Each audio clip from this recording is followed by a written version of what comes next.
La plupart des secrétaires généraux du gouvernement militaire et chefs d'État du monde sont aussi présents en ce moment.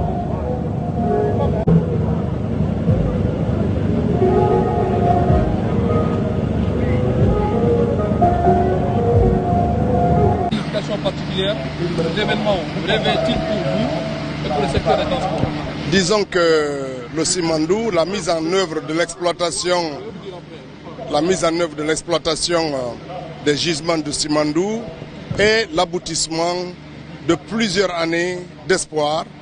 Un projet que plusieurs chefs d'État, plusieurs générations de Guinéens ont espéré parce que nous projetons les plus grands rêves de développement de notre pays sur ce gisement-là. Donc, voir aujourd'hui les premiers chargements de minerais de fer partir de la Guinée, valoriser ainsi, c'est un événement important.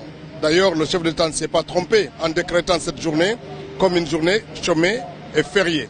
Ça, c'est très important. La deuxième chose, c'est que pour le secteur de transport, le chemin de fer du Simandou divise le pays quasiment en deux. Il traverse toutes les régions naturelles du pays. Voilà une colonne vertébrale, comme le colonne vertébrale traverse le corps humain. Voilà lancé, et je l'ose l'espérer, un grand projet d'interconnexion, du développement des corridors qui vont permettre à toutes nos localités d'être reliées au port de Moribaya et à la capitale Conakry. Comme vous le savez, on ne parle pas de Simandou sans transport. Les chemins de fer, la route, le maritime, ce sont ces différents moyens d'évacuation, ces différents moyens de transport qui constituent l'essentiel des infrastructures qui vont permettre la mise en valeur de ce gisement important pour notre pays et pour plusieurs générations. Ce projet d'envergure nationale suscite beaucoup d'attentes. Quelle est tombée concrète la population locale et plus largement l'ensemble du peuple guinéen peuvent-ils en espérer? Directement, c'est plus de 30 000 emplois consolidés dans le projet. Indirectement, c'est le développement économique des zones qui sont traversées par le chemin de fer, des zones d'exploitation et des zones d'évacuation. Et puis, financièrement, c'est plusieurs milliards de dollars, près de 2 milliards chaque année, en plein développement qui seront attendus dans les caisses de l'État et qui vont donner un levier important aux autorités pour enclencher le développement du pays, qu'il s'agisse d'agriculture, d'éducation, de santé.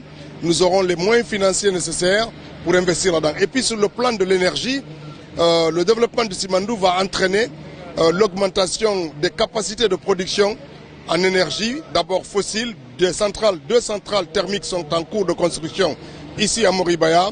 Et puis ça pourra aussi permettre de vendre la capacité énergétique produite par les barrages hydroélectriques, dont un de très grande envergure de 300 MW est en cours d'achèvement. Donc nous sommes ainsi face au décollage économique de la Guinée, pour peu que les autorités, les populations soient attentives à cela et que le développement suive la volonté exprimée par nos populations.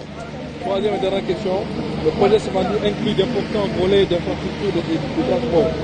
Pouvez-vous nous expliquer en quoi il transformera le réseau et le développement du secteur des transports en Guinée? D'abord, la plupart des transports, c'est des transports multi-usages. On évacue le minerai de fer, on transporte des marchandises et des personnes.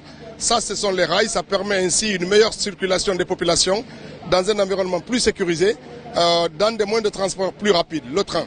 Le deuxième, c'est le bateau. On va faire du port de Moribaya un véritable hub par où va venir la plupart des marchandises qui viendront du sud-est de l'Asie et qui vont permettre d'irriguer les marchés de la Guinée et les marchés de la sous-région.